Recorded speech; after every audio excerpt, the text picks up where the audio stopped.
আমাদের আজকের দাবি হচ্ছে আমার ছাত্র ভাইদের উপর যে অত্যাচার নির্যাতন করা হচ্ছে, যে কোটার জন্য অত্যাচার করা হচ্ছে, রাজাকার বলা হচ্ছে, সেটা আমরা একটি সঠিক তদন্ত এবং বিচার চাই এবং আমাদের 5% কোটা যে দাবিটা সেটা আমরা পরিপূর্ণভাবে বহাল চাই। আজকে আমরা এখানে অবস্থান করেছি, আজকে চাঁপাইনবাবগঞ্জ সাধারণ শিক্ষার্থীরা আমরা অবস্থান করেছি, তার কারণ আমাদের বাংলাদেশের যেখানে সব বিশ্ববিদ্যালয় সকল শিক্ষা প্রতিষ্ঠানে আমার ভাইরা যেখানে রাজপথে ছিল সবার উপরে হামলা করা হয়েছে, সে হামলার প্রতিবাদে আমরা এখানে অবস্থান করেছি। আমরা বেশি কিছু বলি নাই, আমরা শুধু আমাদের একটি দাবি নিয়ে দাঁড়িয়েছিলাম।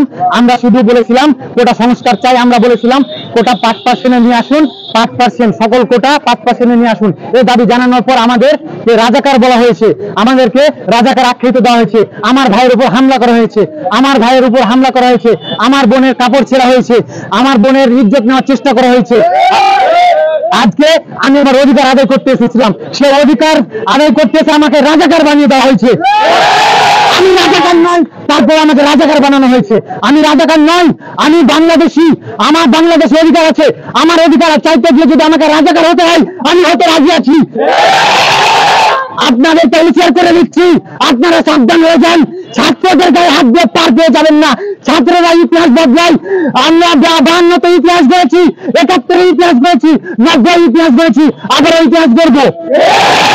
আমরা 18-তে ব্যর্থ নয়, 19-এ ব্যর্থ নয়, 18-তে আমরা কোন সংস্কার আন্দোলনে সফল হয়েছি, 19-এ আমরা নিরপেক্ষ আন্দোলনে সফল হয়েছি, আজকে হবো। আমরা আমাদের দাবি আদায় না হওয়া পর্যন্ত আমরা রাজপথে আছি, রাজপথে অবস্থান করব। আমরা সাধারণ শিক্ষার্থীরা চাঁপাইনবাবগঞ্জ জেলা সহ টেকনাফ থেকে তেতুলিয়া, রূপসা থেকে পাথুরিয়া রাজপথে অবস্থান করব। আমরা রাজপথ থেকে সরে যাব না।